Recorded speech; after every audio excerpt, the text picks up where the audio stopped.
कार्तिक पारसमणि का 8वां सेशन है और पिछले 7 दिन से हम बड़ी ही सुंदर सुंदर लीलाएं, लीला कथा सब सुन रहे हैं। वैष्णवों की महिमा सुन रहे हैं।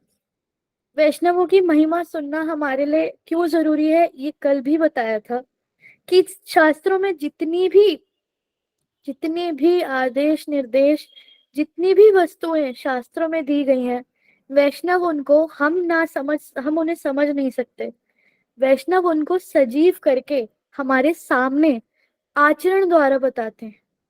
ऐसे ही एक वैष्णव उन्नत कोटि शुद्ध भक्त श्री गौरंग महाप्रभु के पार्षद श्रीला नरोत्तम दास ठाकुर जी का आज तिरोभाव तिथि है।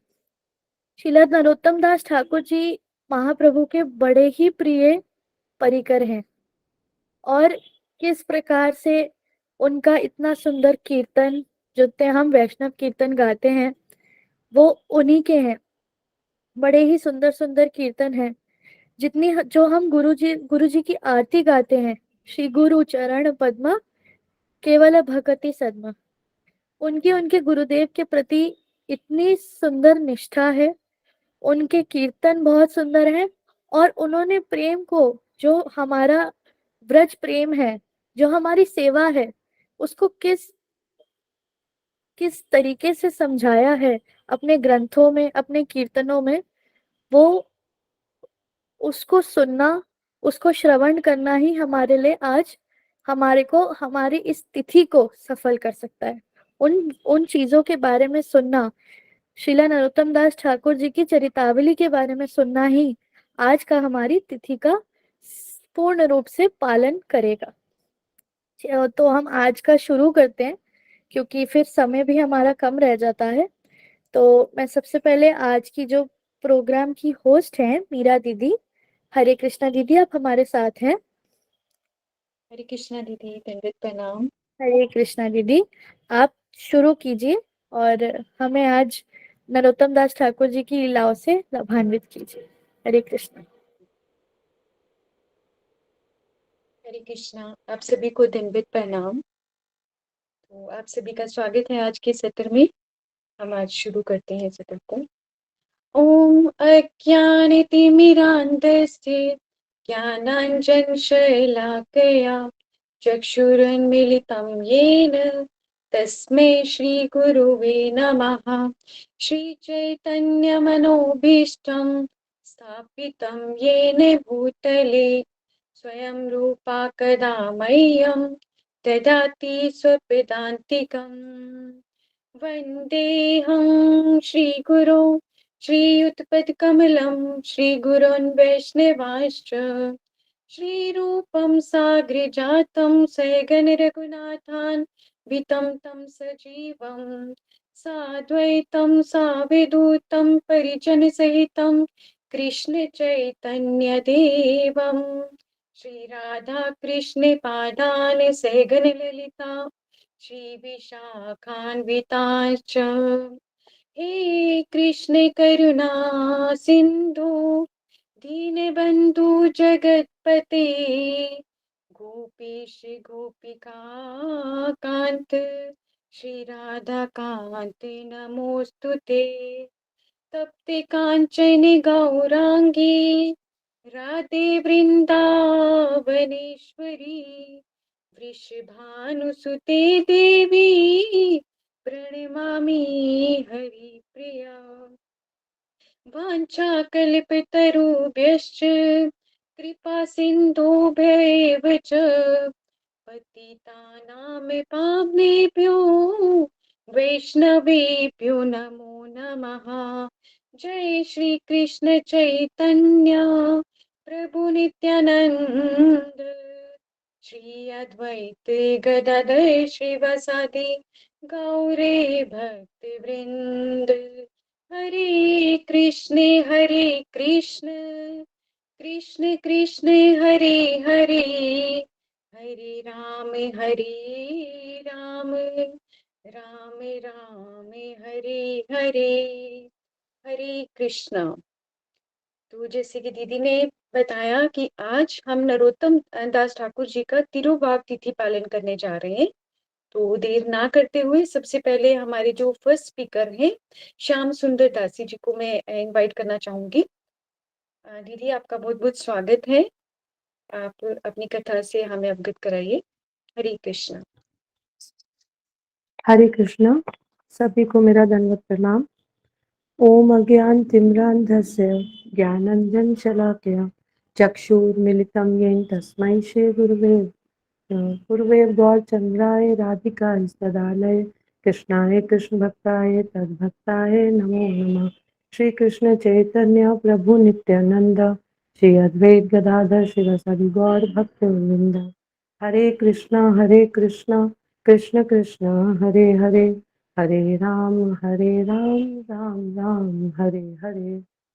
सर्वप्रथम मैं अपने गुरु पाद पर ओम विष्णुपाद अष्टोत्तर सर श्री श्रीमद् भक्ति वेदांत श्रीधर गोस्वामी महाराज जी के चरण कमलों में अनंत कोटि दंडवत प्रणाम करती हूँ।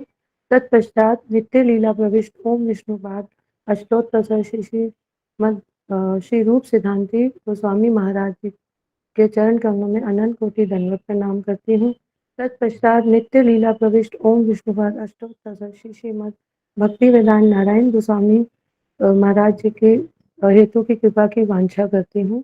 तत्पश्चात सुंदर गोपाल प्रभु जी, सुबल प्रभु जी, विशाखा दीदी के को मेरा दंडवत प्रणाम। यहाँ पर उपस्थित वैष्णवियों पर मेरा यथा योग्य दंडवत प्रणाम। तो आज हमारे सामने एक बहुत ही सुंदर तिथि प्रस्तुत हुई है, श्रीला नरोत्तम दास ठाकुर जी की तिरुभाव तिथि। तो जो वैष्णव हैं, वैष्णवों की जो आविर्भाव और तिरुभाव तिथियां होती हैं, वह हमारे लिए समान रूप से पूजनीय होती हैं और उनको उनका स्मरण करना हमारा कर्तव्य है और हमारा वह धन भी है। तो जबकि उनकी विस्मृति मतलब उनको भूलना वह ही हमारे लिए एक दुर्भाग्य का कारण है।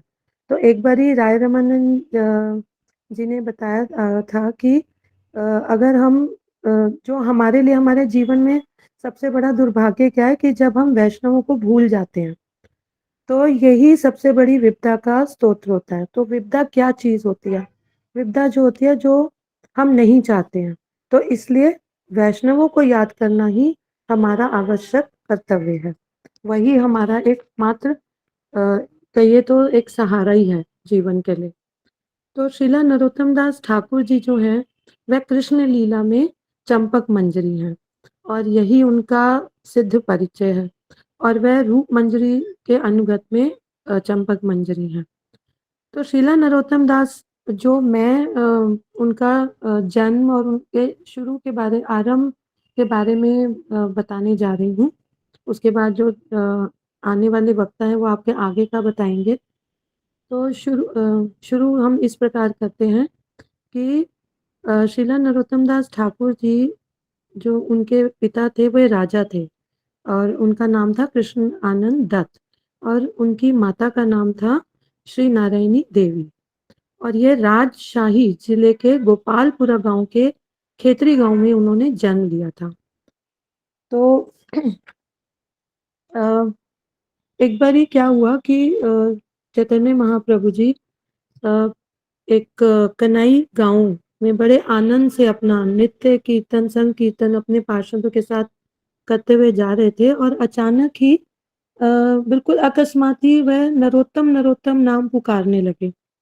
तो वहां पर जो लोग थे उनको समझ ही नहीं आया कि यह नाम क्यों दोहरा रहे हैं, क्योंकि उस समय तक नरोत्तम दास ठाकुर जी सामने ही नहीं आए थे उनके। तो यह देखकर वे बड़े हैरान थे कि चैतन्य महाप्रभु ने ये ऐसा क्यों किया। तो यह उनको भावावेश देखकर नित्यानंद प्रभु जी ने उनका ये कारण पूछा। तो महाप्रभु जी ने कहा कि देखो नित्यानंद कि तुम अपनी महिमा स्वयं ही नहीं जानते हो। तो तुम एक बारी नीलाचल जा रहे थे जब आप कई दिनों तक रो रहे थे और जब आप रो रहे थे तो आपके जो अश्रु बहे वो अश्रु क्या आप जानते हो? वो अश्रु मैंने इकट्ठे कर लिए और वह अश्रु कैसे थे वह अश्रु प्रेम के अश्रु थे और मैंने अपने पास रख लिए। तो मैंने ये क्यों रखे? मैंने अपने नरोत्तम के लिए नरोत्तम को देने के लिए रखे। तो इसे मैं पद्मा नदी के किनारे रखूँगा। तो ये कहकर फिर वह नरो नरोत्तम दास ठाकुर को प्रेम देने के लिए महाप्रभु जी पद्मा नदी में जाकर उन्होंने स्नान किया और स्नान करने के बाद वह वहाँ पर संकीर्तन करने लगे। तो और फिर उन्होंने महाप्रभु जी ने पद्मा नदी को उनको कहा कि लो ये प्रेम ले लो और इसको तुम अपने पास छिपा कर रखना, क्योंकि जब मेरा नरोत्तम आएगा तुम उसको यह प्रेम दे देना।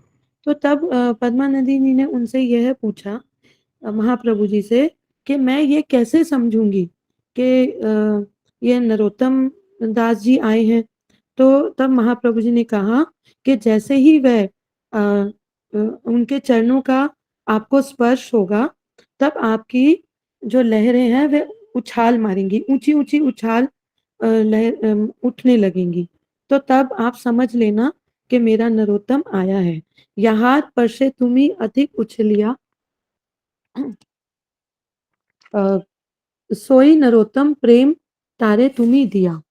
तो हमारी जो रूपानुग धारा है, यह इसी प्रेम को धारण किए हुए है, जिसमें कि नरोत्तम दास ठाकुर जी के विचार श्रेष्ठ हैं और यही प्रेम को दर्शाते हुए और रूप गोस्वामी जी के, क्योंकि वह अनुगत्य में थे, तो उन्होंने यह कीर्तन समर्पण किया, जो मैं आपके सामने भी प्रस्तुत कर रही हूँ। श्री रूप मंजरी पदा सेई मोरा संपदा, श्री रूप मंजरी पदा सेई मोरा संपदा, सेई मोरा भजन पूजन, सेई मोरा भजन पूजन, सेई मोरा प्राण धन, सेई मोरा आवरण, सेई मोरा प्राण धन, सेई मोरा आवरण, सेई मोरा जीवन जीवन, सेई मोरा जीवन जीवन, सेई मोरा रस निधि, सेई मोरा वांछा सिद्धि, सेई मोरा रस निधि, सेई मोरा वांछा सिद्धि, सेई मोरा वेदेर धराम, सेई मोरा वेदेर धराम, श्री रूप मंजरी पदा सेई मोरा संपदा।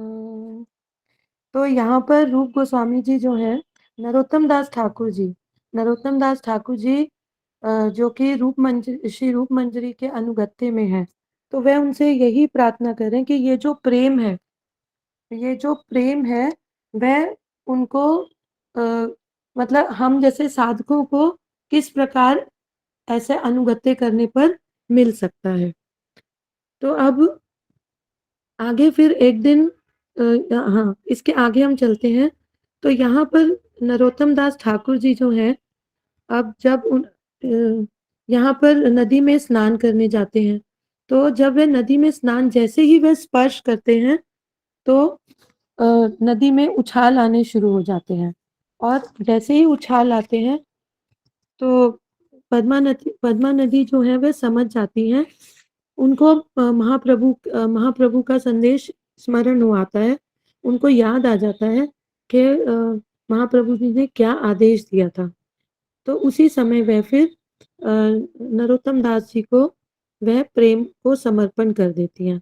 तो वह प्रेम लेते ही, वह प्रेम पाते ही नरोत्तम दास जी का भाव, उनका वर्ण सभी परिवर्तित हो जाता है, मतलब बदल जाता है। जैसे ही वह उसमें स्नान करते हैं तो उनका जो काला रंग मतलब जो कृष्ण वर्ण होता है महाप्रभु की तरह सुनहरा गौर वर्ण हो जाता है। तो यह देखकर उनके माता पिता जो हैं वह बड़े ही बहुत ही अचंभित हो जाते हैं कि मतलब और फिर उसके बाद वह मतलब उनको वह ऐसे मतमस्त हो जाते हैं श्री चैतन्य नित्यानंद जी के प्रेम में कि जैसे कोई उन्होंने मदिरा का पान कर लिया हो। तो क्योंकि उनमें ये बचपन से ही ये सब भाव मतलब ऑलरेडी थे कि क्योंकि वह बचपन में ही गौर नित्यानंद के गुणों की महिमा के चिंतन में मग्न रहते थे। और ये जो मतलब उनका जो क्योंकि वे राजा के पुत्र थे तो राज और ऐश्वर्य की तरफ उनकी बिंदु मात्र भी आसक्ति नहीं थी। और महाप्रभु जी ने उनको अपने पार्षदों के साथ दर्शन भी दिए। श्री कृष्ण चैतन्य नित्यानंद आनंद अद्वैत गणे करे विज्ञप्ति अश्रु धरे दुर्यने स्वप्न स्वप्न छले प्रभु गण सह देखा दिया प्रिय नरोत्तमे स्थिर करिले प्रभु दिया।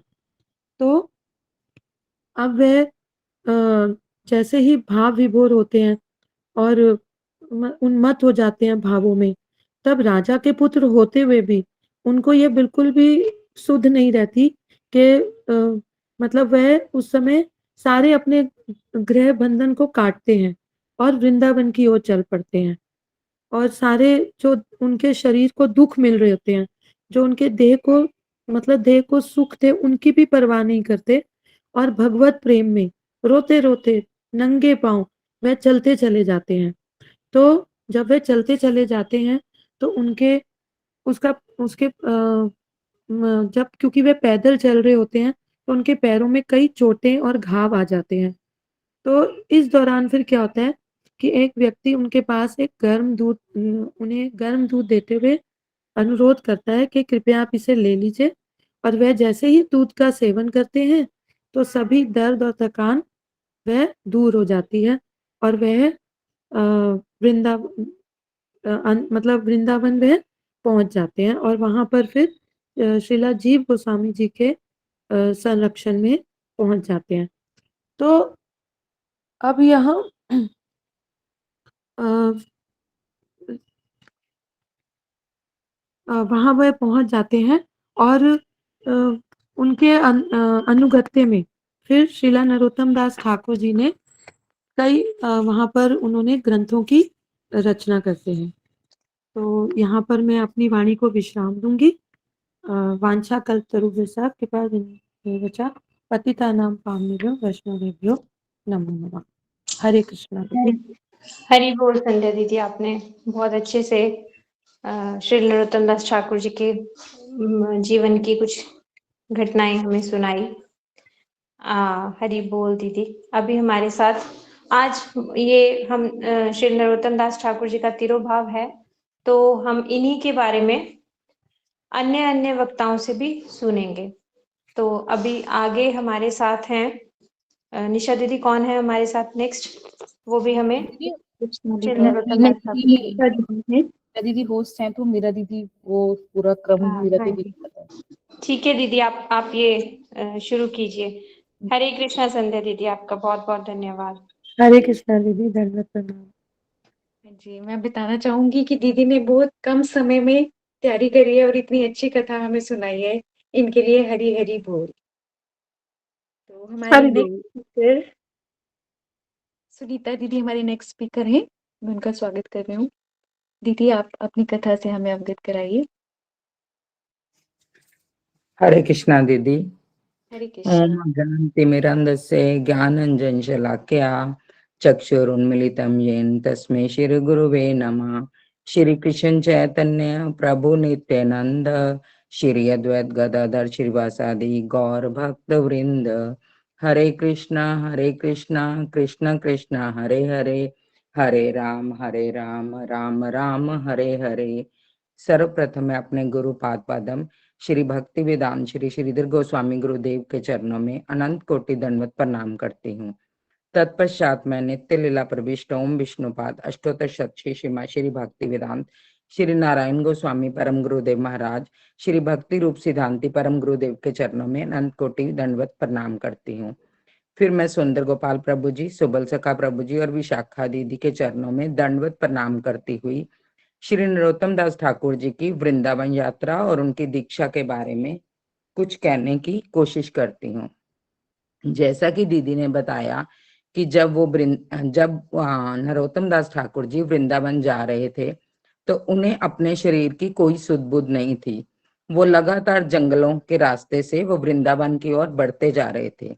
चलते चलते उनके पैरों में घाव भी हो गए थे। ना तो उनको अपने खाने पीने की कोई सुध थी और ना ही उनके शरीर की सुध थी। इससे हमें ये पता चलता है कि साधन कैसा होना चाहिए।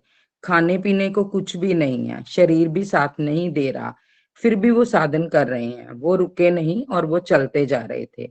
और वही एक हम बद जीव हैं जो कि थोड़ा सा भी बीमार हो जाएं तो भक्ति माला सब छूट जाती है, जबकि ये हमारे प्रारब्ध तो हैं। अगर हमने भजन छोड़ दिया तो प्रारब्ध कैसे कटेंगे? इसे तो हमें भोगना ही पड़ेगा। ये कटेंगे तो भजन से ही। इसलिए हमें अपने आचार्यों से यही शिक्षा मिलती है कि स्थिति कैसी भी हो पर भजन ना छूटे। ऐसे ही नरोत्तम दास ठाकुर जी भूख और थकान के कारण जब वो मूर्छित होकर गिर गए तो उसी समय एक स्वर्ण कांति युक्त शरीर वाले ब्राह्मण के रूप में संवे श्री महाप्रभु जी उनके सामने आते हैं और उन्हें दूध देते हैं और उन्हें बोलते हैं कि नरोत्तम, तुम ये दूध पी लो, इससे तुम्हारे सारे दुख कष्ट जो हैं वो खत्म हो जाएंगे। लेकिन जो नरोत्तम दास ठाकुर जी होते हैं वो उन्हें इस अवस्था में पहचान नहीं पाते और वह फिर से मूर्छित हो जाते हैं। तब श्री रूप गोस्वामी और सनातन गोस्वामी उनके स्वप्न में आते हैं और उन्हें आश्वस्त करते हुए कहते हैं कि हे नरोत्तम, बहुत जल्दी ही तुम्हारे इन कष्टों का अंत होगा। महाप्रभु संवे तुम्हारे लिए दूध लेके आए हैं, तुम इसे पी लो और स्वस्थ हो जाओ। तब नरोत्तम दास ठाकुर जी चेतन अवस्था में आते हैं और क्रंदन करने लगते हैं। नरोत्तम दास ठाकुर जी कृष्ण लीला में एक मंजरी के रूप में श्रीमती राधा रानी और अन्य गोपियों को दूध देने की सेवा करते थे। पर इस समय महाप्रभु के रूप में संवे श्री कृष्ण उनके पास दूध लेकर आते हैं और इस दूध को पी जब नरोत्तम दास ठाकुर जी पीते हैं तो उन्हें कृष्ण प्रेम की बूंदों से वो सिंचित होकर वृंदावन की अपनी यात्रा दोबारा शुरू कर देते हैं। अब जब वे वृंदावन पहुंचते हैं तो वहां जाकर उन्हें पता चलता है कि श्री रूप गोस्वामी, श्री सनातन गोस्वामी और श्री रघुनाथ भट्ट गोस्वामी तीनों इस धराधाम को छोड़कर चले गए हैं। ये देखकर नरोत्तम दास ठाकुर का वीरा जो है वो चरम सीमा पर पहुंच गया और वो अश्रुपात करते हुए क्रंदन करने लगे। और उस समय उन्होंने अपने भाव को इस प्रकार प्रकट किया, जे अनिल प्रेम धन करुणा प्रचुर, हेन प्रभु को था गेला आचार्य ठाकुर। उसी समय वो तीनों पार्षद वहां प्रकट हो जाते हैं और उन्हें आश्वस्त करते हुए श्री जीव गोस्वामी, श्री लोकनाथ गोस्वामी जी की शरण में जाने को कहते हैं। तब नरोत्तम दास ठाकुर जी श्री राधा गोविंद देव के मंदिर में श्री जीव गोस्वामी, श्री लोकनाथ गोस्वामी और अन्य आचार्यों से मिलते हैं। उन्होंने वहां सबका दर्शन किया। सबका दर्शन करके उन्हें सुख मिला, लेकिन जैसे ही लोकनाथ गोस्वामी के दर्शन किए तो उनका दर्शन करते ही नरोत्तम दास ठाकुर जी एक प्रकार से बिक ही गए। उन्होंने पहली ही दृष्टि में उन्हें पूर्ण रूप से आत्मसमर्पण कर दिया। दीक्षा तो उनकी अभी नहीं हुई थी, पर उन्होंने श्री लोकनाथ गोस्वामी को पहली दृष्टि से ही गुरु के रूप में वरण कर लिया। चरणों में समर्पण कर दिया खुद को। मुंह से तो कुछ नहीं बोले, पर सारी क्रिया मन ही मन कर दी। जैसे पहले जो राजा रानी अपनी राजकुमारियों के स्वयंवर करते थे तो राजकुमारियां जो होती थी वो एक ही बार में पूरी सभा में देखती थी और एक ही बार में जिस पर मन आता था उसी को वरण कर लेती थी। और जब वो उनको मन से वरण कर लेती थी तो उसके बाद स्थिति कुछ भी हो जाए वो बदलती नहीं थी। इसका जो एक उदाहरण है वो सावित्री सत्यवान की कथा में है। सावित्री ने जब सत्यवान को मन में वरण कर लिया और जब बाद में उसको पता चला कि सत्यवान की आयु बहुत छोटी है, तब भी उन्होंने अपना निर्णय नहीं बदला। ऐसे ही जो एक योग्य शिष्य है, जब उनके मन में एक गुरु मूर्ति प्रतिष्ठित हो जाती है सदगुरु के रूप में, तो वो उन्हें ही गुरु रूप में वर्ण करते हैं। ऐसे ही नरोत्तम दास ठाकुर जी एक दिव्य पात्र थे और श्री लोकनाथ गोस्वामी जी जो थे वो दिव्य परिकर महाप्रभु के। जब जब भी ऐसा दिव्य मिलान होता है तो दिव्यता जीवन में आती ही है। नरोत्तम दास ठाकुर के जीवन में जो इतनी अलौकिकता दिखती है, वह है उनकी गुरु के प्रति परम निष्ठा। जिन महापुरुषों में भी विलक्षणता दिखाई देती है, उनका कारण यही है कि उनमें गुरु निष्ठा बहुत होती है, और जिनमें गुरु निष्ठा नहीं होती वो भक्ति में उन्नति नहीं कर पाते, पर हाँ लगे तो रहते हैं। तो पहली दृष्टि में जब नरोत्तम दास ठाकुर जी ने श्री लोकनाथ गोस्वामी का गुरु रूप में वर्ण कर लिया, और ये बात जब उन्होंने एकांत में श्री जीव गोस्वामी से भी निवेदन की, तो सुनते ही श्री जीव गोस्वामी जी ने कहा, अरे नरोत्तम, लोकनाथ प्रभु तो किसी को दीक्षा देते ही नहीं है। उन्होंने तो आजीवन किसी को भी दीक्षा ना देने का दृढ़ संकल्प लिया है। लेकिन इस बात को सुनकर भी नरोत्तम दास ठाकुर बिल्कुल भी व्यथित नहीं हुए। बोले, कोई बात नहीं, अगर शिष्य की गुरु में निष्ठा प्रबल है तो कृपा तो प्राप्त होकर ही रहेगी। अगर हम संसारिक धरातल पर भी देखें तो विद्या संबंध में ही सही, महाभारत में एकलव्य की बड़ी विख्यात कथा है। द्रोणाचार्य ने एकलव्य को शिष्य नहीं माना, पर एकलव्य ने उन्हें गुरु माना और उनकी पत्थर की मूर्ति बनाकर अभ्यास करना शुरू किया, तो वो अर्जुन और कर्ण से भी बड़े धनुर्धारी हुए। एकलव्य ने द्रोणाचार्य से बिना कुछ सीखे ही केवल गुरु निष्ठा के बल पर सब कुछ ग्रहण कर लिया। इसी तरह नरोत्तम दास ठाकुर जी ने भी कहा कि मैं भी अपने गुरु से कृपा प्राप्त करके ही रहूंगा। अब वो मन में विचार करने लगे कि कैसे कृपा प्राप्त करूं। अरे, गुरुदेव की कृपा प्राप्त करने का उपाय क्या होता है? गुरुदेव की सेवा, और सेवा का अर्थ होता है सुख देना। उन्हें पता चला कि लोकनाथ गोस्वामी तो किसी से भी सेवा ग्रहण नहीं करते, वो अपना सब काम खुद करते हैं। वो तो एक पानी का गिलास भी किसी से लेके नहीं पीते। अब वो सोचने लगे कि मैं क्या करूं, पर कहते हैं ना कि पारखी तो कोई ना कोई रास्ता खोज ही लेगा। नरोत्तम दास ठाकुर ने भी खोज लिया कि सेवा कैसे करनी है। जहां गुरुदेव कुटिया में विराजते थे, कुछ दूर उन्होंने भी अपनी कुटिया डाल ली। वो दूर से ही गुरुदेव की कुटिया की परिक्रमा करते थे। उन्होंने विचारा कि एक सेवा ऐसी है जो मैं कर सकता हूँ।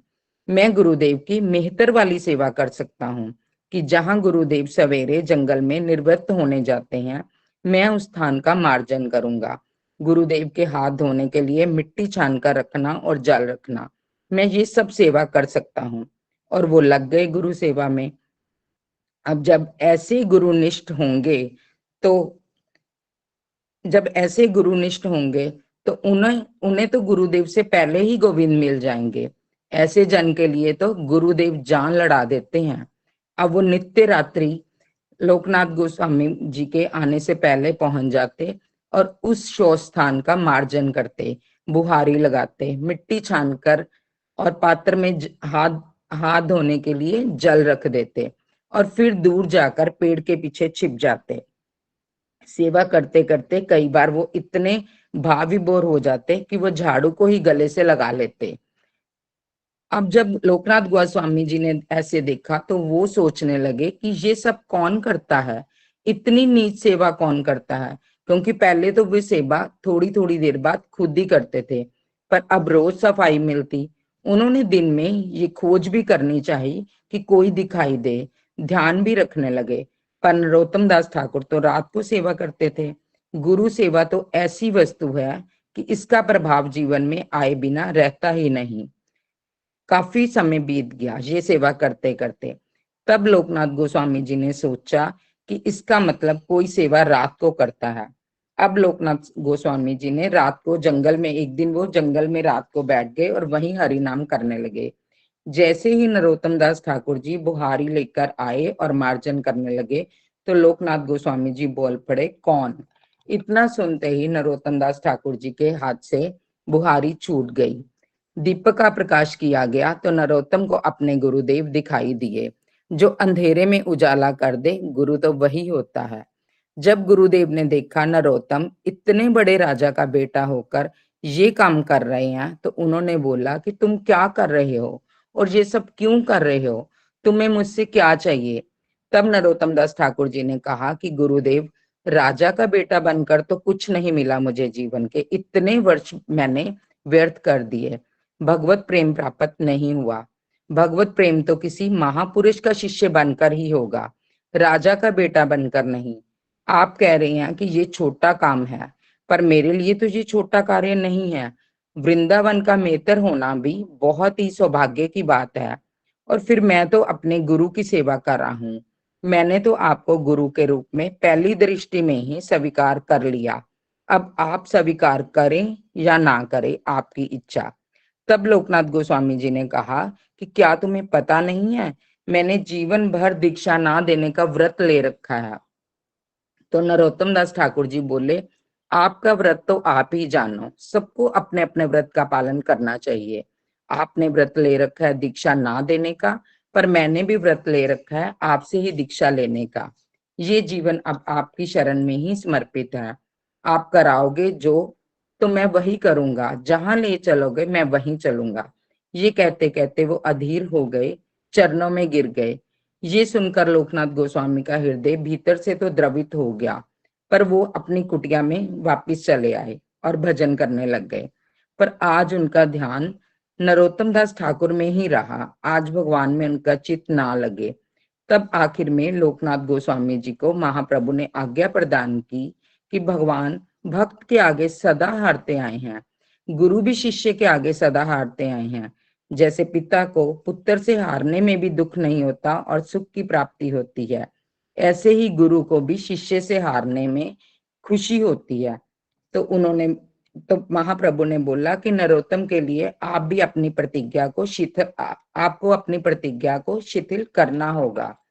तो सवेरे जब लोकनाथ गोस्वामी जी उठे तो उन्होंने भुजा बढ़ाकर नरोत्तम दास ठाकुर जी को हृदय से लगा लिया और कहा कि तू जीत गया और मैं हार गया। तेरी गुरु निष्ठा मेरे दीक्षा ना देने के व्रत पर भारी पड़ गई। और उसी समय गुरुदेव ने श्रावण मास की पूर्णिमा को उन्हें दीक्षा दी। दीक्षा का अर्थ है गुरु के पास कृष्ण जैसी कोई वस्तु है, उनका संबंध है कृष्ण के पास। और जब गुरुदेव दीक्षा या मंत्र देते हैं तो केवल मंत्र ही नहीं देते, उसे जपने की शक्ति भी देते हैं। प्रेम विलास ग्रंथ में वर्णन आता है कि किस प्रकार नरोत्तम दास ठाकुर को अपने गुरु की कृपा प्राप्त हुई। उनका आविर्भाव माघी पूर्णिमा को हुआ, उनका संसार का त्याग कार्तिक पूर्णिमा को हुआ और उनकी दीक्षा श्रावण पूर्णिमा को हुई।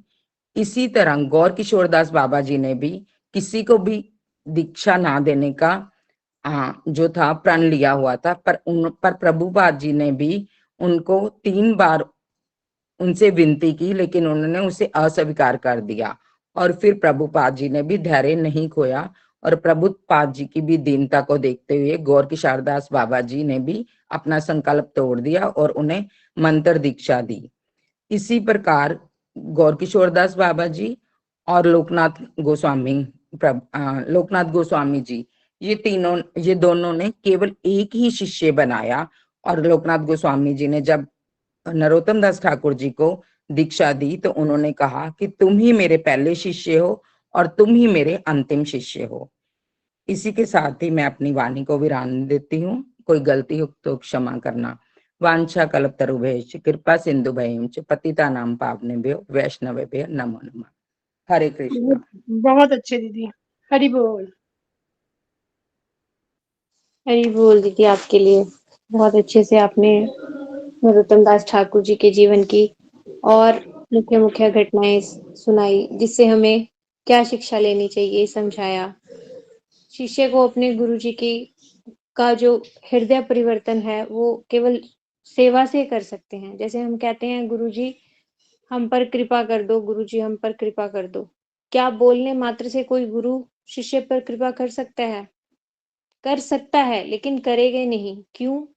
क्योंकि उनके पास वो अनमोल रतन है जो उन्होंने अपने शिष्य को देना होगा। तो वो बिना क्वालिफिकेशन के किसी को भी ऐसे नहीं दे देंगे ना वो प्रेम रूपी धन। तो जब तक शिष्य ऐसी सेवा करके अपने गुरु का हृदय द्रवीभूत नहीं करते, तब तक वो प्रेम रूपी धन नहीं मिलता। यहाँ से हमें यही शिक्षा लेनी चाहिए श्री नरोत्तम दास ठाकुर जी से कि किस तरह से उन्होंने अपने गुरुदेव को प्रण तोड़ने पर भी विवश कर दिया। जो उन्होंने प्रण लिया हुआ था कि मैं आगे कोई शिष्य नहीं बनाऊंगा, ऐसी सेवा करी। तो उनकी ये सेवा वृत्ति हमारे जीवन में भी कुछ अंश में भी यदि आ जाए तो हमारा भी उद्धार हो जाएगा। उनके चरणों में यही प्रार्थना करनी चाहिए हमें कि जैसी सेवा वृत्ति उनके हृदय में है उसका कुछ अंश हमारे हृदय में भी आ जाए। हरि बोल। अभी नेक्स्ट मीरा दीदी। हरे कृष्णा दीदी। दीदी नेक्स्ट मेरा ही है। स्वागत है दीदी आपका। हरि बोल। हरि बोल। सर्वप्रथम मैं अपने परम पूज्य गुरुदेव के चरणों में अनंत कोटि प्रणाम करती हूँ। तत्पश्चात बिहारी जी के चरणों में दंडवत प्रणाम करते हुए चैतन्य महाप्रभु तथा संपूर्ण गुरु परंपरा को प्रणाम करते हुए उनसे अहेतु की कृपा की वांछा करती हूँ। तदुपरांत मेरे शिक्षा गुरु सुंदर गोपाल प्रभु जी, विशाखा मैया, सुबह सिखा प्रभु जी तथा यहाँ उपस्थित सभी श्रोताओं को यथा योग्य मेरा प्रणाम। और मैं पहले ही अपने होने वाली त्रुटियों के लिए क्षमा प्रार्थी हूँ। तो चलिए बढ़ते हैं हम कथा की ओर। जैसे कि अभी सुनीता दीदी ने हमें सुनाया कि नरोत्तम दास ठाकुर जी जब श्री धाम वृंदावन जाते हैं तो उनकी तीव्र इच्छा होती है लोकनाथ गोस्वामी जी को गुरु रूप में धारण करने की। इतना ही नहीं, दीदी लोकनाथ अगर आप गोस्वामी कैमरा ऑन कर सकते हैं तो प्लीज कैमरा ऑन करके बोलिए। जी दीदी। हरे कृष्ण। तो उनकी इच्छा होती है कि लोकनाथ गोस्वामी जी को वो गुरु रूप में स्वीकार करें, लेकिन जो लोकनाथ गोस्वामी जी होते हैं उन्होंने आजीवन शिष्य ना बनाने का प्रण ठाना होता है। लेकिन नरोत्तम दास ठाकुर जी की गुरुनिष्ठ भक्ति को देखते हुए उनको उनका हृदय पिघल गया और उनको अपने प्रण को तोड़ना पड़ा, जैसा कि अभी दीदी ने बताया।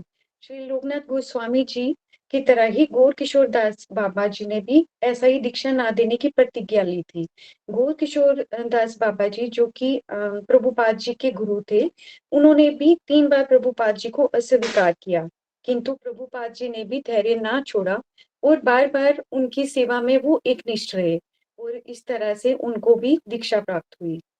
तो इस तरह से कहा जाता है कि नरोत्तम दास ठाकुर जी भी अपने गुरु के एकमात्र शिष्य थे और ठीक इसी तरह से जो प्रभुपाद जी थे वो भी गौर किशोर दास बाबा जी के एकमात्र शिष्य थे। आगे चलकर नरोत्तम दास ठाकुर जी की भेंट जीव गोस्वामी जी से हुई।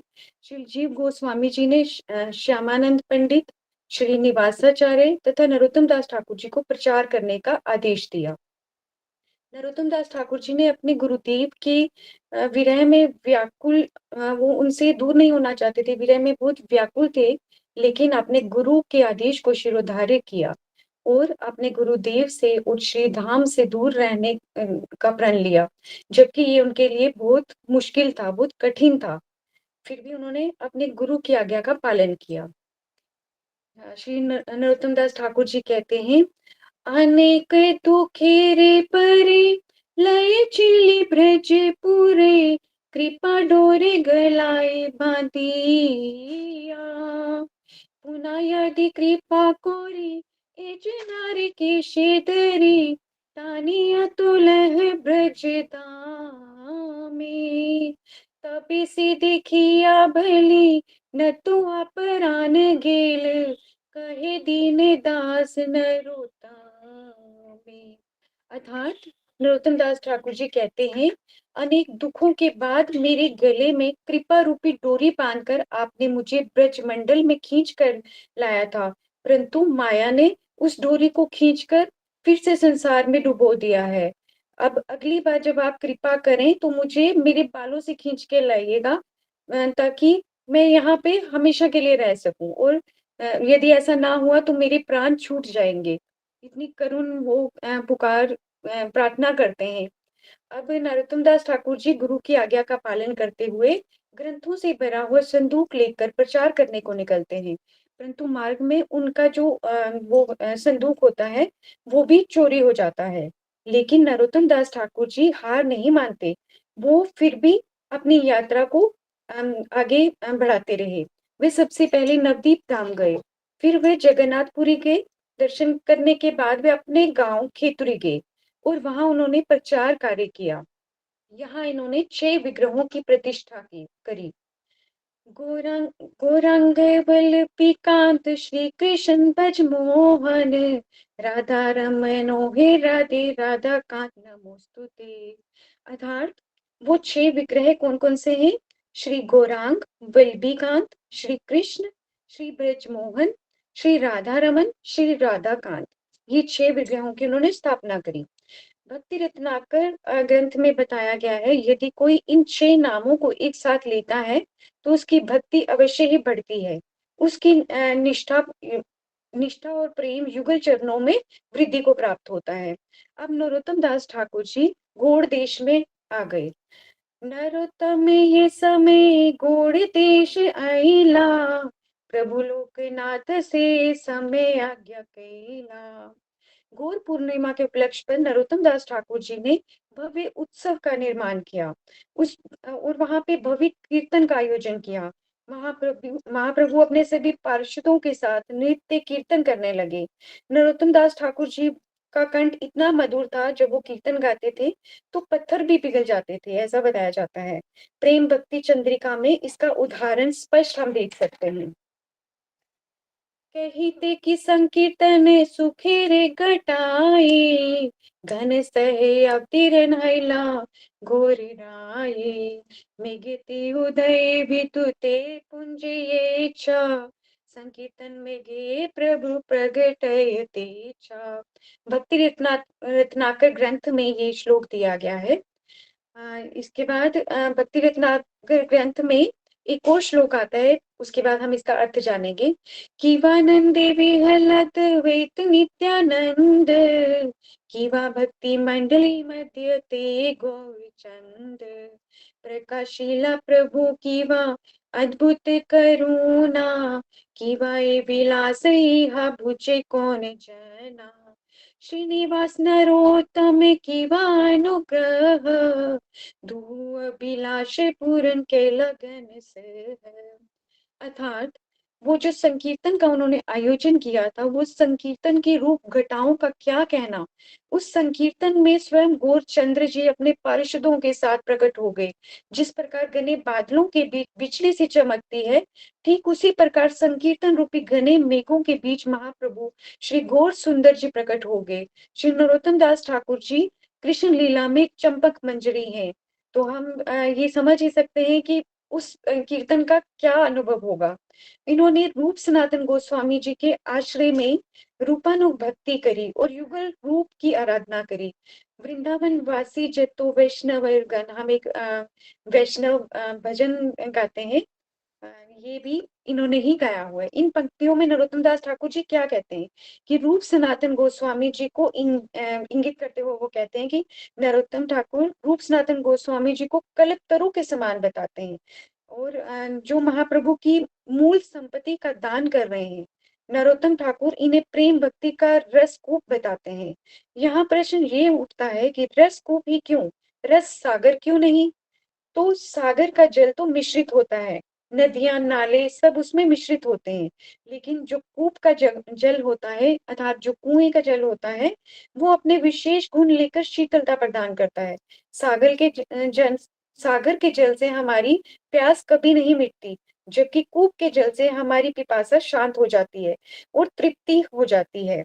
रूप सनातन गोस्वामी जी ने युगल प्रेम को इस प्रकार हमारे समक्ष रखा, जिस प्रकार सोने को 1,00,000 बार तपाने के बाद जितनी शुद्धता उसमें आ जाए, वैसे ही युगल प्रेम रस को हमारे समक्ष प्रकट किया है। अर्थात हमें कोई भी हार गले में धारण नहीं करना, अपितु कीमती रतन जड़ित राधा कृष्ण प्रेम रूपी हार ही अपने कंठ में सजाना है। एक भजन के माध्यम से कथा को विश्राम की ओर लेके चलते हैं। राधा कृष्ण प्राणे मोरा जुगले किशोर। राधा कृष्ण प्राणे मोरा जुगले किशोर। जीवने मोरने गति आरो नाही मोर। राधा कृष्ण प्राण मोरा जुगले किशोर। पता नहीं ऐसा क्या है इन पंक्तियों में, जब भी इन पंक्तियों को श्रवण करते हैं तो हृदय युगल सरकार की याद में खोने लगता है। इस शरीर को भगवान से बिछड़े हुए बहुत समय हुआ है, बहुत समय से हम भटक रहे हैं, संसार को अपना कहते हुए बहुत समय हो गया, परंतु अब आत्मा कहती है राधा कृष्ण प्राण मोरा जुगल किशोर। तभी तो जब हम ये शब्द उच्चारण करते हैं तो हमें एक तृप्ति सी अनुभव होती है, हमारी आत्मा की तृप्ति हो जाती है। राधा कृष्ण प्राण मोरा जुगले किशोर। राधा कृष्ण प्राण मोरा जुगले किशोर। कालिंदीर कूले किली कदम्बेर बना। कालिंदीर कूले किली कदम्बेर बना। रतन बेदीरा पर बुशा बुदुई चरण। राधा कृष्ण प्राणे मोरा जुगले किशोर। राधा कृष्ण प्राणे मोरा जुगले किशोर। श्यामा गौरी अंगे दिवो चंदनेर गंध। श्यामा गौरी अंगे दिवो चंदनेर गंध। श्याम रे डुलाबो कबे हेरिब मुख चंद। राधा कृष्ण प्राणे मोरा जुगले किशोर। राधा कृष्ण प्राण मोरा जुगले किशोर। गाथिया माला तीर माला दिवो दोहर गले। गाथिया माला तीर माला दिवो दोहर गले। आधार तुलिया दिवो कर्पूर तांबुले। राधा कृष्ण प्राणे मोरा जुगले किशोर। राधा कृष्ण प्राण मोरा जुगले किशोर। ललिता विशाखादि जत सखी वृंद। ललिता विशाखादि जत सखी वृंद। अज्ञाई कोरी वो सेवा चरी नारी विंद। राधा कृष्ण प्राणे मोरा जुगले किशोर। राधा कृष्ण प्राणे मोरा जुगले किशोर। श्री कृष्ण चैतन्य प्रभु दाशीरनुदास श्री कृष्ण चैतन्य प्रभु दाशीरनुदासे सेवाभिलाष कोरी नरोत्तम दास राधा कृष्ण प्राणे मोरा जुगले किशोर राधा कृष्ण प्राणे मोरा जुगले किशोर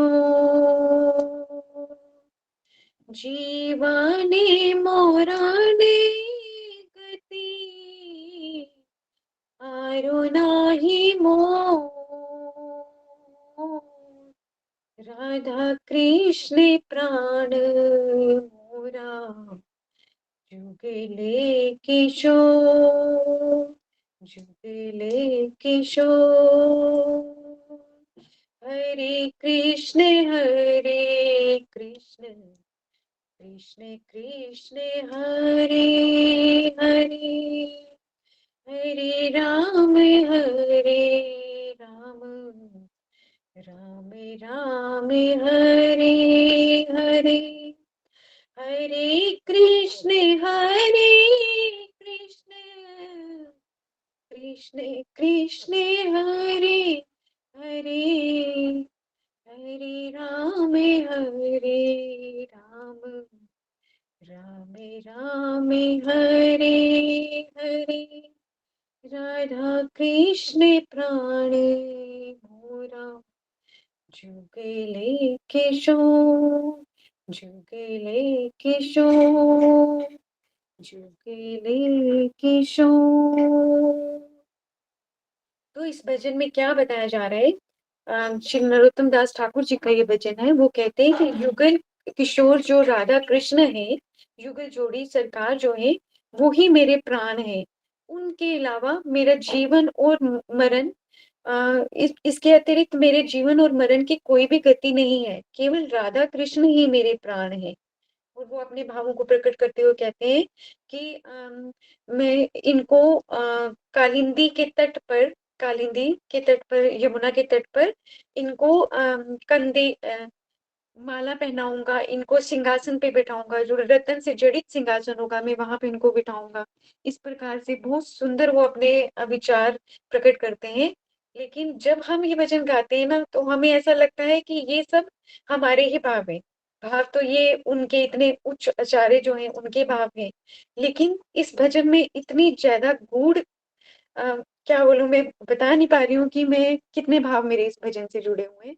मुझे ये गाना बहुत अच्छा लगता है।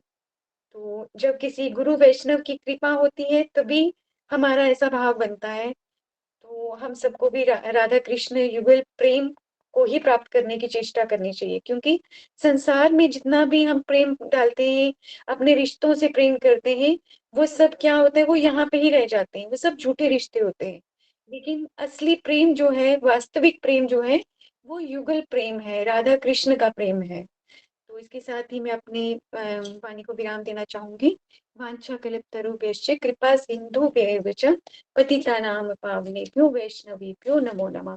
अनंत कोटि वैष्णव वृंद की जय। गौर प्रेमानंदे हरि हरि। हरी बहुत हरी बोल दीदी। बहुत सुंदर सुंदर आवाज है आपका दीदी की। मधुर कंठ है, जिसमें हाँ आप जी इतना दीदी। अच्छा बहुत। ठाकुर जी की सेवा कर पाते हो। हम्म। हरी हरी बोल दीदी आपके लिए। अभी हमारे साथ हैं आभा दीदी, जो हमें कुछ और श्री नरोत्तम दास ठाकुर जी के जीवन से संबंधित कथाओं को बताएंगी। हरे कृष्णा दीदी। हरी बोल दीदी, आपका स्वागत है। ओम अज्ञानतिमिरान्धस्य ज्ञानाञ्जनशलाकया चक्षुरुन्मीलितं येन तस्मै श्रीगुरुवे नमः। श्रीकृष्णचैतन्य प्रभु नित्यानन्द श्री अद्वैत गदाधर श्रीवासादि गौर भक्तवृंद। हरे कृष्ण कृष्ण कृष्ण हरे हरे हरे राम राम राम हरे हरे। सर्वप्रथम मैं अपने गुरुदेव श्री श्रीमद् भक्ति वेदांत श्रीधर महाराज जी के चरण कमलों में अनंत कोटि दंडवत प्रणाम करते हुए समस्त गुरु परंपरा को दंडवत प्रणाम करती हूँ और उनसे अहेतु की कृपा वांछा करती हूँ। इसके पश्चात सुंदर गोपाल प्रभु जी, सुबल सखा प्रभु जी, विशाखा दीदी, समस्त उपस्थित वैष्णव गणों को मेरा यथायोग्य अभिवादन। आज कार्तिक पारसमणि महोत्सव में अनेकों ब्रज लीलाओं के श्रवण के साथ साथ जो ये उत्सव चल रहा है, आज का विशेष तिथि हमारे परम भागवत चैतन्य महाप्रभु जी के निज पार्षद रूप मंजरी के अनुगता चंपक मंजरी अर्थात श्री नरोत्तम ठाकुर जी का विरह तिथि जो हम पालन कर रहे हैं और उनका महिमा गायन का प्रयास कर रहे हैं। और इस प्रयास में मुझसे यदि कोई भूल त्रुटि हो जाए तो मैं उसके लिए क्षमा प्रार्थी हूँ। अभी अभी से पहले दो दीदी और मीरा दीदी उन्होंने अनेक प्रसंग सुनाए और उनका महिमा गायन किया, उनके वैशिष्ट्य को बताया। इसी क्रम में कुछ प्रसंग मैं भी प्रस्तुत करना चाहती हूँ। प्रसंग ये है कि एक बार क्या हुआ था कि एक स्मार्त ब्राह्मण अध्यापक थे। वो नरोत्तम ठाकुर जी से बहुत बैर भाव रखते थे, वो उनको शूद्र समझते थे एक्चुअली। तो इस कारण से उनका वैष्णव अपराध हो गया था और इस कारण उनको कोढ़ का रोग हो गया था, कुष्ठ रोग हो गया था। उन्होंने अनेक अनेक इलाज करवाए लेकिन कोई भी असर नहीं हुआ। बाद में उन्हें किसी ने ये अवगत कराया था और देवी भगवती ने उनको स्वप्न में आदेश दिया कि नरोत्तम ठाकुर जी के चरणों में गिरकर क्षमा मांगो। तब जाकर उन्होंने नरोत्तम ठाकुर जी से क्षमा याचना की और उनका कुष्ठ रोग दूर हो गया। एक और भी वृतांत आया ऐसा ही कि एक ब्राह्मण थे श्री शिवानंद आचार्य जी। उनके दो पुत्र थे, हरिराम आचार्य और रामकृष्ण आचार्य। एक बार वो उनके पिताजी ने उनको बलि देने के उद्देश्य से बकरी लेने भेजा था। वो दोनों बकरी लेकर जा ही रहे थे कि अचानक रास्ते में नरोत्तम ठाकुर जी और श्री रामचंद्र कविराज उनसे उनका आमना सामना हुआ। वो दोनों उनके रूप नरोत्तम ठाकुर जी के अपूर्व दिव्य रूप को दर्शन करके इतने विस्मित हो गए, इतने मुग्ध हो गए। फिर नरोत्तम ठाकुर जी ने उनसे पूछा कि आप ये बकरी लेकर कहाँ जा रहे हैं? तो उन्होंने बताया था। तो नरोत्तम ठाकुर जी ने उनको हिंसा के कि बलि देने के दुष्प्रभावों को, अशुभ परिणामों को समझाया और उनको राजसी और तामसिक पूजा के विषय में बताया और ये भी बताया कि वो ये सब अशुभ परिणाम देने वाली भक्ति को छोड़कर निष्काम रूप से भगवान कृष्ण का भजन करें। उनके इस उपदेश का, निष्काम भजन के उपदेश का उन दोनों पर इतना प्रभाव हुआ, तुरंत प्रभाव हुआ कि उन्होंने उसी समय उस बकरी को छोड़ दिया और पद्मा नदी में जाकर स्नान करके वो नरोत्तम ठाकुर जी की शरण में आए और उनसे दीक्षा ले ली। दीक्षा लेकर ना उन्होंने केवल कृष्ण भक्ति का व्रत लिया, बल्कि उनके भक्तों की सेवा का भी दृढ़ संकल्प लिया। अब जब ये बात उनके पिताजी को पता चली तो वो बहुत ज्यादा क्रोधित हो गए कि कहाँ तो वो देवी पूजा कर रहे थे, देवी भक्त थे और उन्होंने उनसे वैष्णव सिद्धांत। तो उन्होंने क्या किया कि एक स्मार्त ब्राह्मणों को एक मतलब उन स्मार्त ब्राह्मणों में से एक मिथिला से मुरारी नाम के एक स्मार्ट पंडित को बुलाया। अब उनके जो दोनों पुत्र थे, हरिराम आचार्य और रामकृष्ण, उनको इस बात का पता चला। उन्होंने उनको इस उद्देश्य से बुलाया था स्मार्त पंडित को कि वो जिससे इनके वैष्णव सिद्धांत का खंडन कर पाएँ और उनको नीचा दिखा पाएँ। तो ये बात उनके दोनों जब शिष्य ये दोनों पुत्र उनके शिष्य बन चुके थे, तो उन्होंने नरोत्तम ठाकुर जी को उन दोनों शिष्यों ने ही उन जो स्मार्त पंडित आए थे, उनको अपनी गुरु कृपा के नरोत्तम ठाकुर जी की कृपा के बल से शास्त्र की अनेकों युक्तियों से उनके हर तर्क का खंडन कर दिया।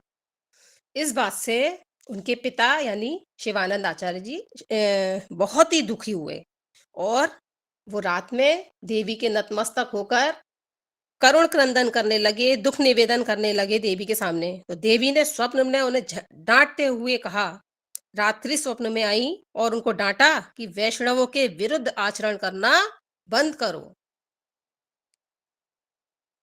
और ये सब घटनाएं और बल्कि इस तरह से उनका नरोत्तम ठाकुर जी का यश, इससे पहले उन्होंने खेतुरी महोत्सव किया था, तो वैसे भी उनकी कीर्ति चारों तरफ फैल रही थी, यश फैल रहा था।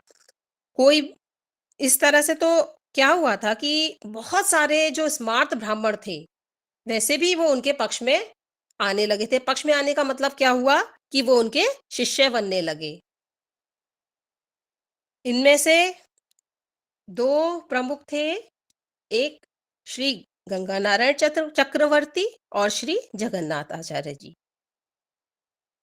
अब जब ऐसा होने लगा कि उनके बहुत सारे शिष्य उनका दीक्षा ग्रहण करने लगे, तो इससे स्मार्त ब्राह्मणों ने क्या किया कि वो एकदम से ईर्ष्या करने लगे उनसे।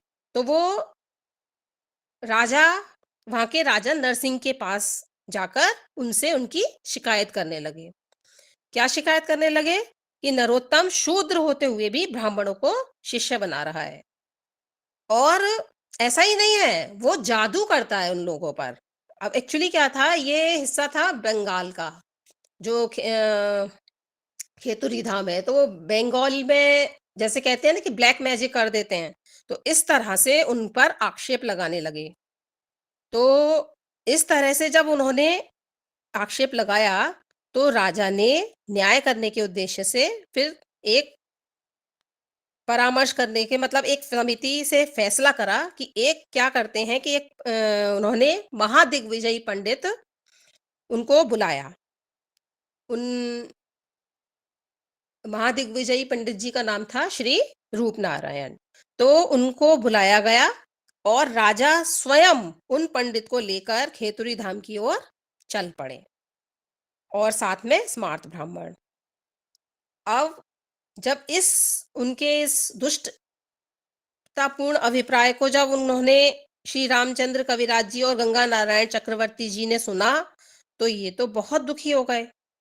अब उन्होंने ये सुनने को मिला कि जो राजा हैं वो अभी दिग्विजयी पंडित और बाकी स्मार्त पंडितों के साथ पहले एक दिन कुमारपुर के बाजार में विश्राम करेंगे और फिर खेतुरी धाम में जाएंगे।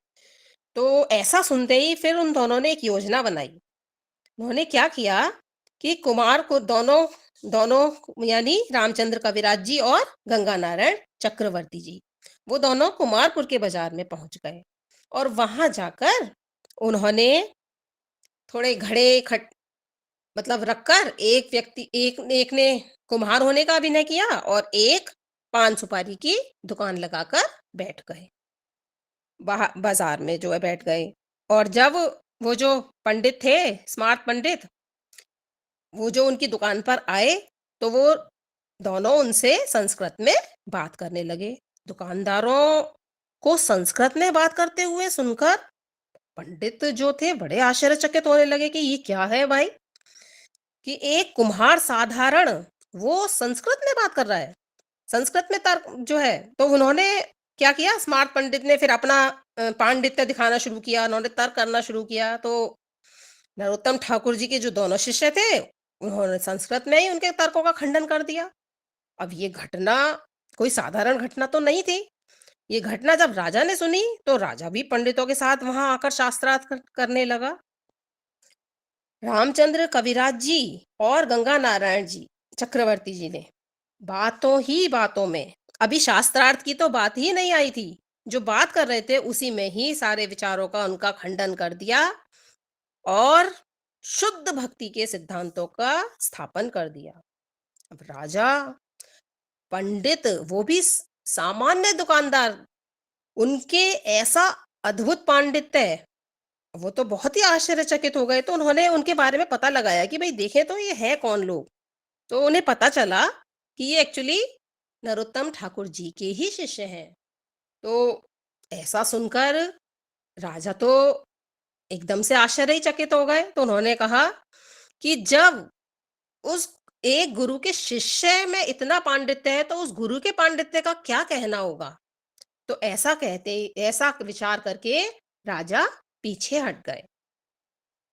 और फिर बाद में क्या हुआ था कि स्वप्नादेश में देवी ने उन दोनों से, कौन, दिग्विजयी पंडित और राजा, उन दोनों को स्वप्नादेश दिया कि नरोत्तम ठाकुर जी से अपने किए अपराध के लिए क्षमा मांगो।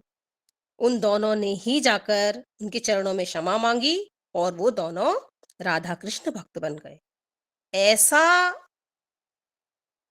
अद्भुत जो है प्रभाव हमारे श्री नरोत्तम ठाकुर जी का था। और हो भी क्यों ना, क्योंकि वो तो खुद नित्य पार्षदों में से एक हैं।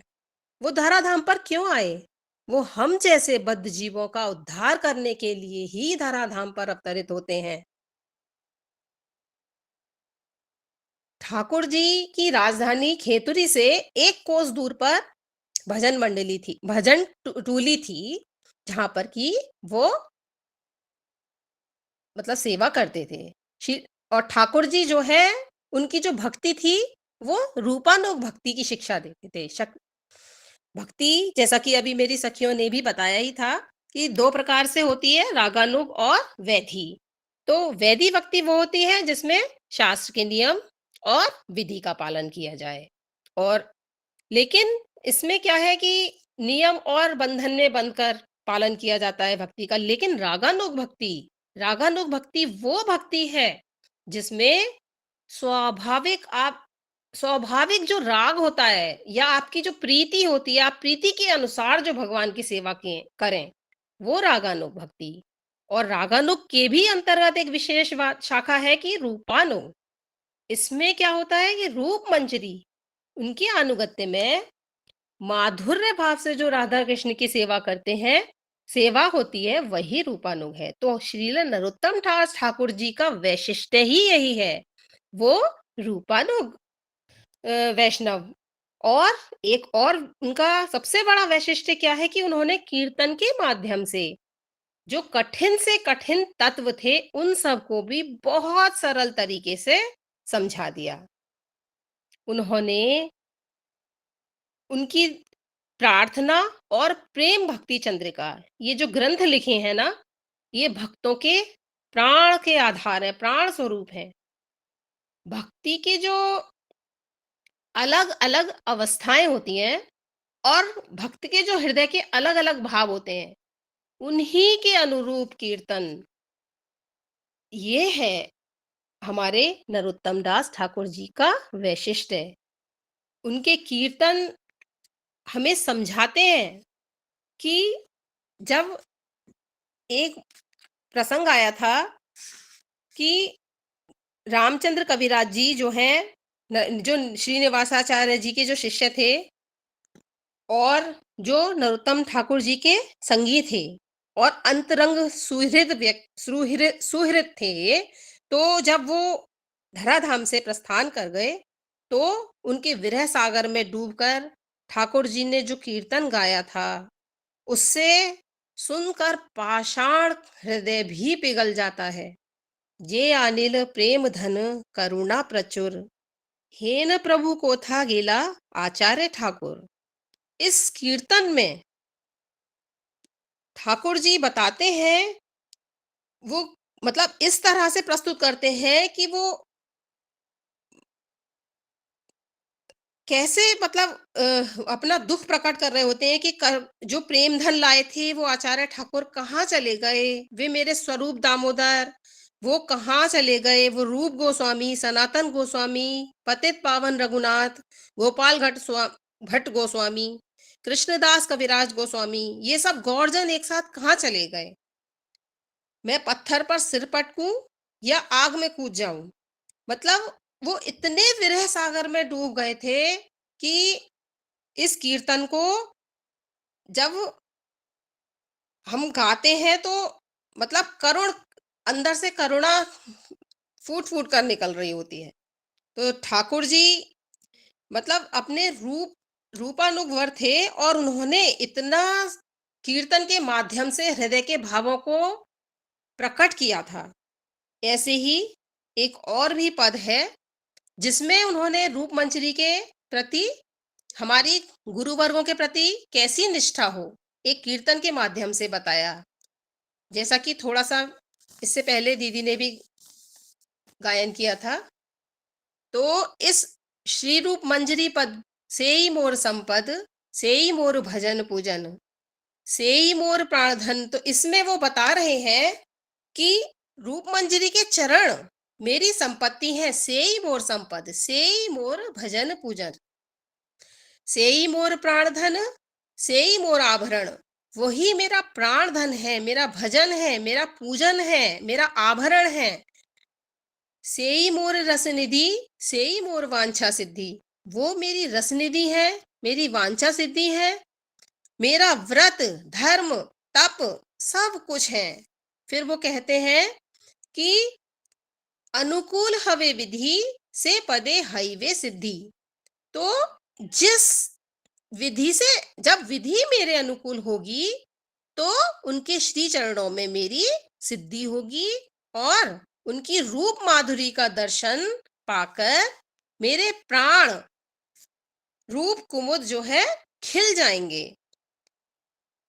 उनके दर्श के बिना से रूप माधुरी राशि प्राण को विलय शशि, प्रफुल्लित हवे निशिदिने। उनकी रूप माधुरी का दर्शन करके, उनके मुख चंद्र का दर्शन करके मेरे प्राण रूप कुमुद खिल जाएंगे।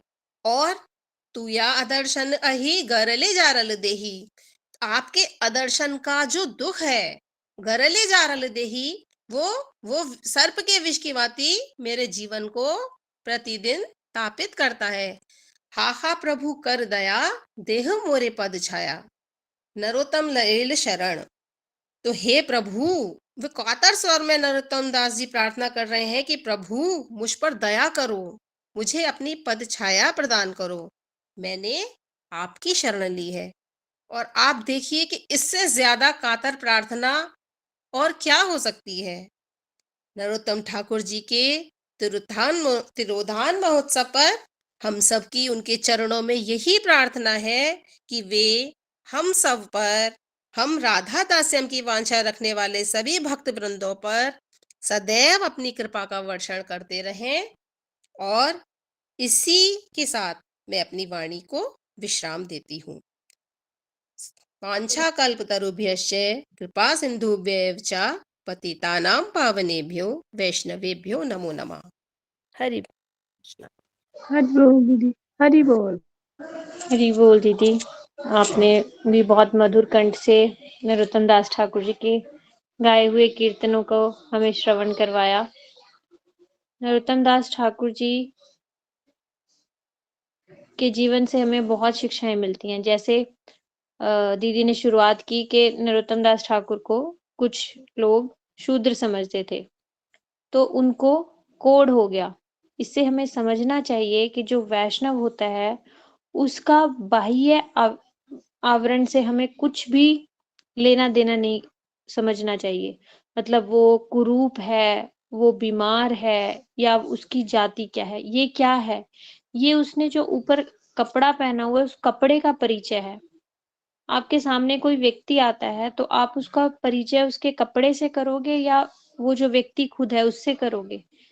इससे ही समझो कि जो वैष्णवता है वो आत्मा का गुण है और जो ये जाति है कि ये शूद्र है, ये ब्राह्मण है। ये तो इस कपड़े का धर्म है जो हमने ऊपर पहना हुआ है। आज हमें ब्राह्मण घर में जन्म मिल गया तो हम ब्राह्मण बन गए। अभी तो ये जाति जन्म से शुरू हो गई। वैसे तो ये भगवान ने जब शुरू की थी वर्णाश्रम धर्म प्रणाली, संसार को इसको सृष्टि को सुचारू रूप से चलाने के लिए की थी ये प्रणाली शुरू। और कर्मों के अनुसार भगवान ने वर्ण और आश्रम बनाए थे। जो ये वर्ण है ये बांटे थे। लेकिन आगे जाके ये कुप्रथा बन गई, जातिवाद, और ये जन्म से शुरू हो गई। तो हमें ये ध्यान रखना चाहिए कि कोई व्यक्ति जो वैष्णव है, वैष्णव कौन? विष्णु का जन, जो विष्णु यानी भगवान कृष्ण की अनन्य भाव से सेवा कर रहा है, वो वैष्णव कहलाता है। उसका संबंध भगवान से हो रखा है। इसका मतलब भगवान की सेवा कर रहा है, भगवान का संबंध, भगवान से उसका संबंध हो रखा है। और भगवान के निज जन को हम यदि कुछ गलत कह देंगे तो भगवान उसको कभी भी बर्दाश्त नहीं करेंगे। भगवान एक बार को अपने प्रति हमारा अपराध क्षमा करते रहते हैं। वो तो भगवान के तो हम बच्चे हैं, और भगवान अपने प्रति किए गए हमारे अपराधों को बहुत क्षमा करते हैं। लेकिन भगवान के जो निज जन होते हैं, उनके प्रति यदि कोई हमारा अपराध हो जाए तो भगवान कभी भी क्षमा नहीं करते। क्यों नहीं करते? क्योंकि वैष्णव जन कौन है? भगवान के भी प्राण है। भगवान की बहुत निज जन होते हैं वो, क्योंकि भगवान को प्रीतिवश उन्होंने अपने वश में किया होता है। तो भगवान के संबंधी हुए, वो निज जन हुए वैष्णव, उनके प्रति हमें बहुत सावधान रहना चाहिए। भक्ति मार्ग बहुत सरल है, लेकिन एक ही इसमें सबसे बड़ा रुकावट है, वो है वैष्णव अपराध। यदि हमने वैष्णव अपराध कर दिया तो फिर वो सांप सीढ़ी वाला खेल हम सबको याद होगा, बचपन में हमने खेला था। 99 पे भी जाके सांप काट जाता था, 0 पे आते थे ना, 1 पे या 0 पे। इसी तरह जितना हम आगे चले वापस हो जाएंगे हम, यदि वैष्णव अपराध कर दिया। तो हमें वैष्णव अपराध से सावधान होते हुए आगे चलना है। आज समय अब हो चला है। श्री नरोत्तम दास ठाकुर के चरणों में अनंत कोटि दंडवत प्रणाम करते हुए, उनसे अहेतु की कृपा की वांछा करते हुए आज का सत्र हम यहीं पर विराम करते हैं। कल फिर हम हरे नई कृष्णा नई दीदी। हरि कथा के साथ, वैष्णव कथा के साथ दोबारा उपस्थित होंगे। वांछा कल्पतरुभ्यश्च कृपा सिंधुभ्यः च पतितानां पावनेभ्यो वैष्णवेभ्यो नमो नमः। आप सबका हरे बहुत कृष्ण बहुत दीदी, दंडवत धन्यवाद। हरे कृष्ण देवी। हरे अभी कृष्णा हरे जी। कृष्णा दीदी, हरे दंडवत कृष्णा प्रणाम। हरे हरे कृष्णा। राम, दीदी कल दंडवत से कृष्ण प्रणाम। जी का भोजन रह गया। राधे राधे। हरि दीदी बोल। कीर्तन भी है दीदी। हरि हरि बोल। बोल, हरि हरे कृष्णा बोल, दंडवत हरि प्रणाम। बोल। हरे कृष्ण दीदी, दंडवत हरे प्रणाम। कृष्णा। राधे राधे। हरे कृष्णा दीदी हरे धन्यवाद कृष्णा, प्रणाम। धन्यवाद हरे प्रणाम। कृष्णा दीदी दीदी धन्यवाद प्रणाम। हरे कृष्णा। बोल। दीदी कीर्तन भी थे आज के। हाँ जी, दीदी दीदी कीर्तन दो थे आज। कीर्तन थे। कीर्तन रह गया अभी। हाँ जी, जी अभी 2 दीदी। कीर्तन होने थे दीदी। समय हो गया, चलिए ठीक है, आप कीर्तन के साथ इस सत्र को जी विराम कर दीजिएगा। हरि जी बोल। जी, हरे कृष्ण दीदी।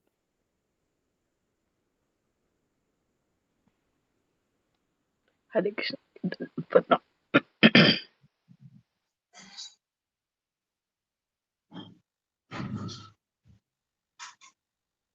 हरे कृष्ण मीरा दीदी। हरे कृष्णा दीदी। दीदी दीदी कीर्तन के लिए इनवाइट करना है हाँ जी दीदी। अच्छा जी। अब तो अभी हम होगा ना नैन दीदी कीर्तन? मंजरी। हाँ जी दीदी, हाँ जी, अभी हो रहा हाँ जी, जी हम ठीक है नैन मंजरी दीदी का स्वागत करते हैं। 2 कीर्तन है, थोड़ा शॉर्ट में करेंगे तो दोनों का हो जाएगा। पहले नैन मंजरी दीदी और उसके बाद कुसुम दीदी का कीर्तन है। हरे कृष्णा दीदी धन्यवाद प्रणाम। दंडवत प्रणाम दीदी। श्री गुरुदेव की जय, गुरु परंपरा की जय, श्री नरोत्तम दास ठाकुर के शुभ तिथि की जय। जय अनिला प्रेमाधना करुणा प्रचुर राधे अनिल प्रेम धन करुणा प्रचुर हेन प्रभु कोथा गिला आचार्य ठाकुर हेन प्रभु कोथा गिला आचार्य ठाकुर मोरा स्वरूप रूपा कहा सनातन कहा दास रघुनाथ पतित पावन कहा दास रघुनाथ पतित पावन जय अनिल प्रेम धन करुणा प्रचुर हेन प्रभु कोथा गिला आचार्य ठाकुर कहा मोरा भक्त युगा कहा कबीरा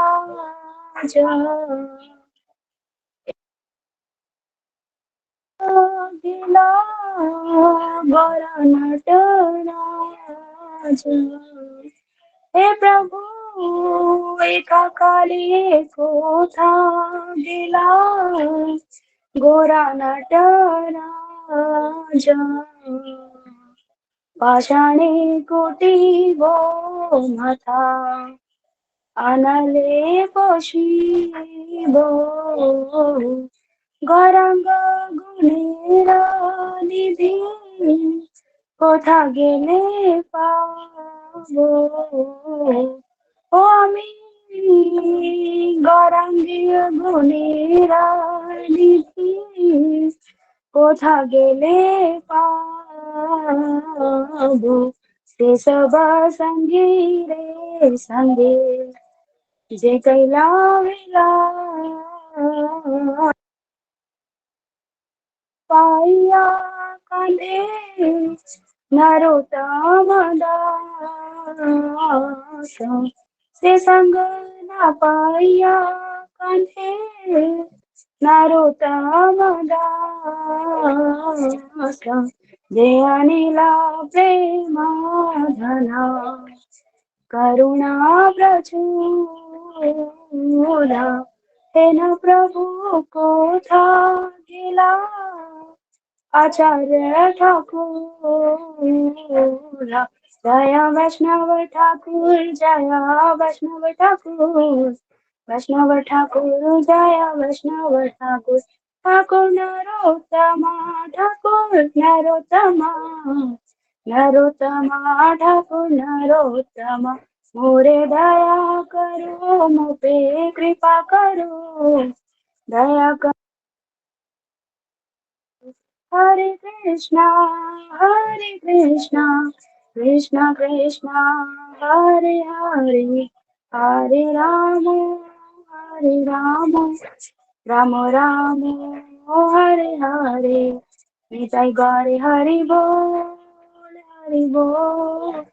हरि बोल निताई पाठ हरि बोल हरि बोल करते नंदे हरि बोल। बहुत सुंदर नैन मंजरी दीदी ने हमें विरह कीर्तन सुनाया। बहुत बहुत धन्यवाद आपका। अब हम कुसुम दीदी को इनवाइट करेंगे नेक्स्ट कीर्तन के लिए। ये लास्ट कीर्तन है, इसके बाद सेशन को विराम करेंगे। हरे कृष्णा। हरे कृष्णा दीदी। सबसे पहले मैं अपने गुरुदेव भक्ति वेदांत श्री सिद्धांति महाराज जी के चरणों में कोटि कोटि दंडवत प्रणाम करती हूँ और सुंदर गोपाल प्रभु विशाखा दीदी के चरणों में मेरा दंडवत प्रणाम और यहाँ पर सभी उपस्थित वैष्णवों को मेरा यथार्थ प्रणाम। एक बार करुणा करो वैष्णव गोसाई होते तो पावन तुम बिने के होना এইবার করুণা করো বৈষ্ণব গোসাই পতিত পাবন তোম বিনা কেহ নাই কাহারো নিকটে গেলে পাপ দূরে যায় এমন দয়ালো প্রভু কেবা কোথা পায় গঙ্গার পরশে হেলে পশ্চাতে পাবন দর্শনে পবিত্র করো এই তোমার গুণ এইবার করুণা করো বৈষ্ণব গোসাই পতিত পাবন তোমার বিনা কেহ নাই দর্শনে পবিত্র করো এই তোমার গুণ হরি স্থানে অপরাধে তারে হরি নাম তোমার স্থানে অপরাধে নাহি কইরান তোমার হৃদয়ে সদা গোবিন্দ বিশ্রাম গোবিন্দ কহেন মম বৈষ্ণব পরাণ প্রতি জন্মে করি আশা চরণের ধূলি নরোত্তম করে দয়া আপনার বলি এইবার করুণা করো বৈষ্ণব গোসাই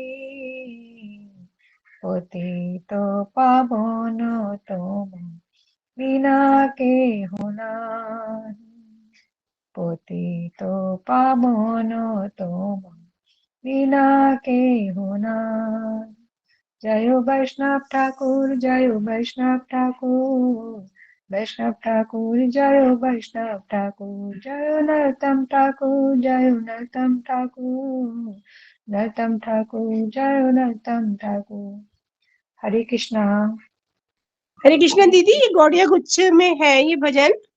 हाँ है। और वो जो गोपीनाथ वाला आपने गाया था वो भी है? हाँ दोनों है। ओके, हरि बोल दीदी, बहुत सुंदर। हरी बोल कुसुम दीदी, बहुत सुंदर भजन गाया आपने। तो आपके इस मधुर भजन के साथ हम कथा को विराम करते हैं। वांछा कल्पतरुभ्यश्च कृपा सिन्धुभ्येव च पतितानां पावनेभ्यो वैष्णवेभ्यो नमो नमः। हरे कृष्ण दीदी, दंडवत प्रणाम, राधे राधे।